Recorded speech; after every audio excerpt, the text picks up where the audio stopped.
솔직히 고백할게요. 저는 교회에서 갈등이 생기면 기도로 해결해야 한다고 믿었습니다. 그냥 참고 기도하고 하나님께서 상대방 마음을 바꿔주시길 기다리는 거죠. 그래서 상처받은 마음을 꾹꾹 눌러 담고 웃는 얼굴로 예배당에 앉아 있었습니다.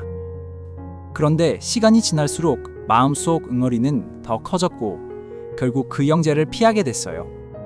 같은 교회인데 눈도 안 마주치려고 했습니다. 그러던 어느 날 마태복음 18장을 읽다가 충격을 받았습니다.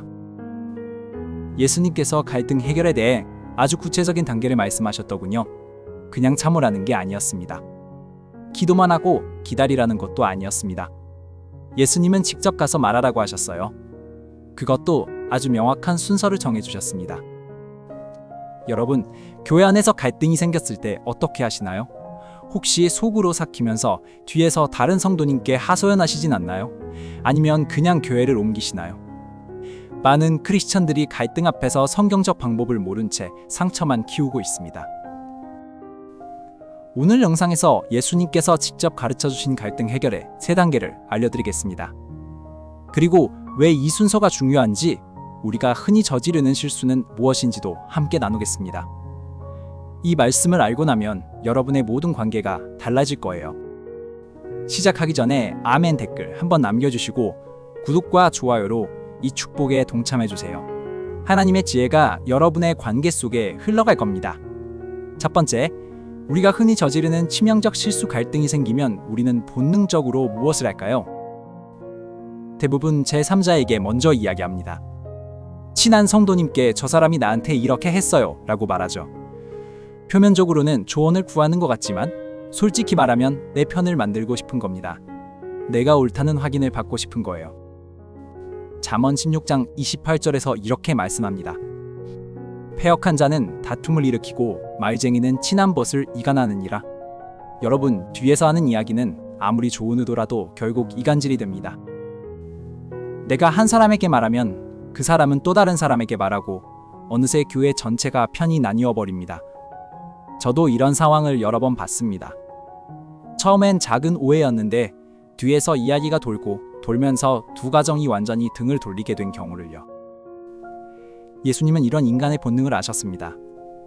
그래서 갈등 해결의 첫 번째 원칙을 분명히 하셨어요. 다른 사람에게 먼저 가지 말고 당사자에게 먼저 가라는 겁니다. 두 번째, 1대1로 먼저 찾아가라. 마태복음 18장 15절에서 예수님은 이렇게 말씀하셨습니다.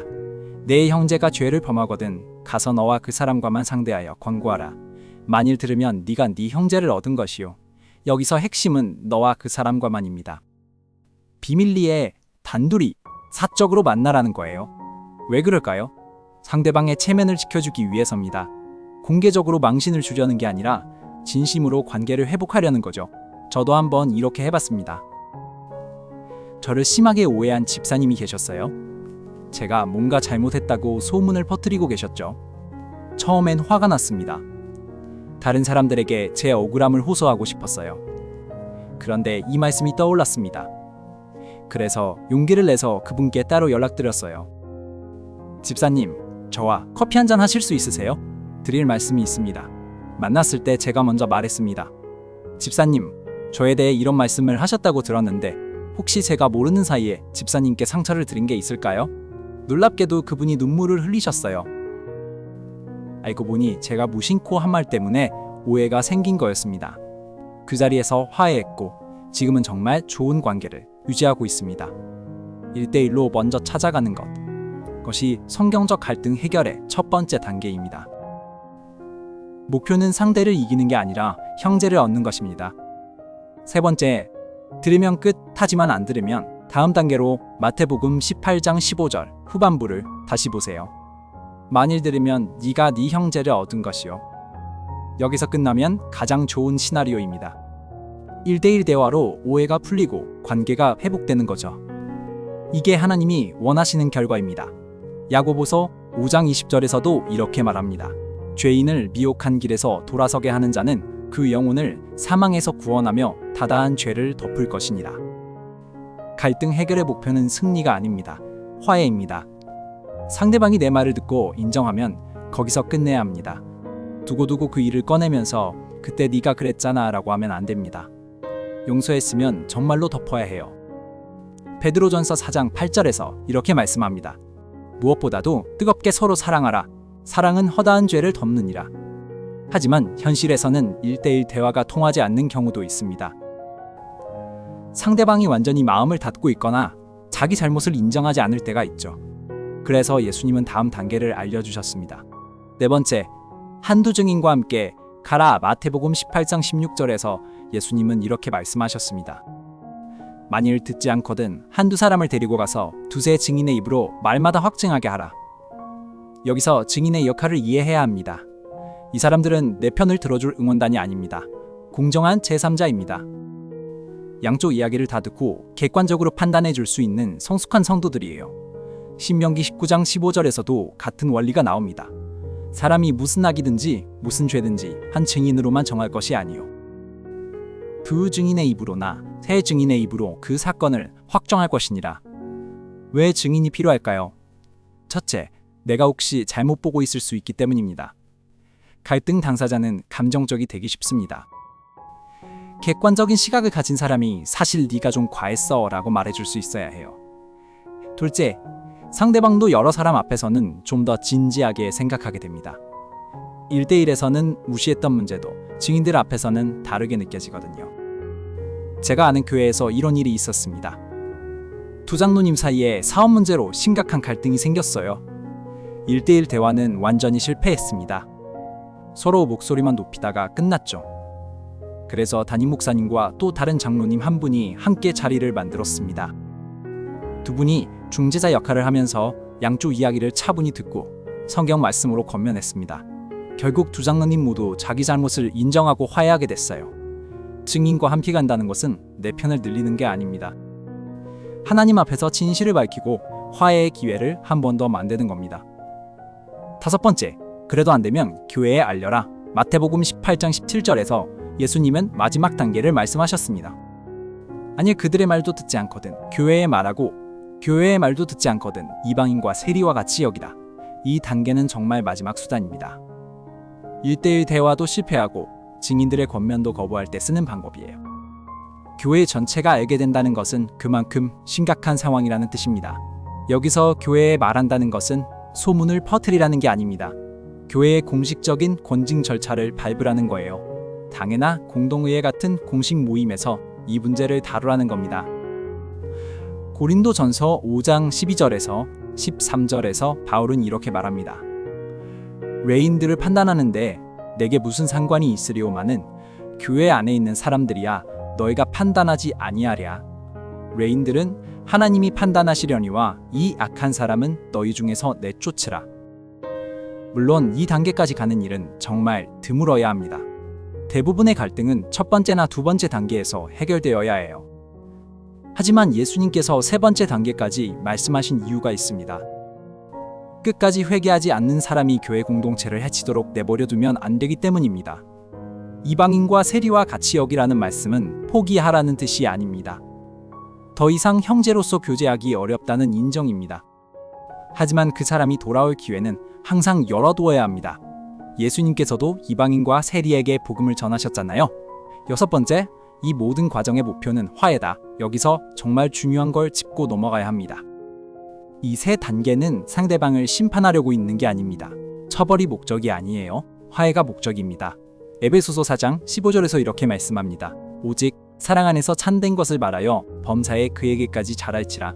그는 어린이 곧 그리스도라. 사랑 안에서 참된 것을 말하라. 이게 핵심입니다. 우리가 갈등을 다룰 때 진실만 강조하면 상대방을 짓밟게 됩니다.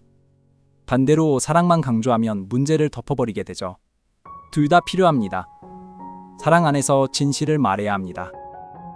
제가 존경하는 목사님께서 이런 말씀을 하셨어요. 형제를 찾아갈 때는 검사처럼 가지 말고 의사처럼 가라. 검사는 죄를 찾아서 벌 주려고 하지만 의사는 병을 찾아서 고치려고 합니다. 우리가 갈등 중인 형제를 찾아갈 때 그를 정죄하려는 마음인지 회복시키려는 마음인지 먼저 점검해야 합니다. 갈라디아서 6장 1절에서도 이렇게 말합니다. 형제들아, 사람이 만일 무슨 범죄한 일이 드러나거든 신령한 너희는 온유한 심령으로 그러한 자를 바로잡고 내 자신을 돌아보아 너도 시험을 받을까 두려워하라. 온유한 심령으로 바로잡으라. 그리고 나 자신도 돌아보라. 이게 성경적 갈등 해결의 태도입니다. 7번째, 천국 열쇠와 연결된 놀라운 약속. 마태복음 18장의 갈등 해결 가르침 바로 뒤에 예수님께서 놀라운 말씀을 하셨습니다. 18절에서 19절을 보세요. 진실로 너희에게 이르노니 무엇이든지 너희가 땅에서 매면 하늘에서도 매일 것이요 무엇이든지 땅에서 풀면 하늘에서도 풀리리라. 진실로 다시 너희에게 이르노니 너희 중에 두 사람이 땅에서 합심하여 무엇이든지 구하면 하늘에 계신 내 아버지께서 그들을 위하여 이루게 하시리라. 여러분, 이게 무슨 뜻인지 아시겠어요? 우리가 갈등을 성경적으로 해결할 때 하늘의 권세가 함께한다는 겁니다. 관계가 회복되면 하늘에서도 그 화해를 인정하신다는 거예요. 반대로 생각해 보세요. 형제와 원수진 채로 하나님께 기도하면 어떻게 될까요? 마태복음 5장 23절에서 24절에서 예수님은 이렇게 말씀하셨습니다. 그러므로 예물을 제단에 드리려다가 거기서 네 형제에게 원망들을 만한 일이 있는 것이 생각나거든 예물을 제단 앞에 두고 먼저 가서 형제와 화목하고. 하나님은 우리의 예배보다 형제와의 화해를 더 중요하게 여기십니다. 갈등을 해결하지 않고 드리는 예배는 온전하지 않다는 거예요. 이것이 예수님께서 갈등 해결의 구체적 단계를 가르쳐 주신 이유입니다. 오늘 말씀을 정리하겠습니다. 크리스천 간 갈등이 생기면 3단계를 따르세요. 첫째, 1대1로 비밀리에 먼저 찾아가세요. 둘째, 듣지 않으면 한두 증인과 함께 가세요. 셋째, 그래도 안 되면 교회에 알리세요. 그리고 이 모든 과정에서 목표는 처벌이 아니라 화해입니다.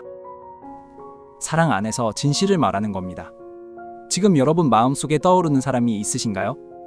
교회에서 불편한 관계로 남아있는 형제나 자매가 있으신가요? 오늘이 그 관계를 회복할 기회입니다. 용기를 내서 먼저 연락해보세요. 커피 한잔 하자고 하세요. 하나님께서 그 걸음에 함께 하실 겁니다. 이 영상이 마음에 닿으셨다면 지금 바로 카카오톡으로 가족에게, 밴드로 친구에게, 교회 단톡방의 성도님들께 전해주세요. 여러분이 누른 공유 버튼 하나로 누군가는 깨진 관계를 회복하고 누군가는 오랜 상처에서 자유함을 얻으며 누군가는 교회 안에서 진정한 화해를 경험하게 됩니다. 오늘 여러분에게 맡겨진 하나님의 임무입니다. 작지만 결코 가볍지 않은 전도의 사명입니다. 설교단에 서지 않아도 멀리 가지 않아도 여러분은 지금 이 자리에서 주님의 동역자가 될 수 있습니다. 하나님의 말씀이 여러분의 손을 통해 더 많은 관계를 회복시키길 기도합니다. 사랑 안에서 진실을 말하는 지혜가 여러분과 함께하길 빕니다. 하나님의 은혜가 늘 함께하시길 바랍니다.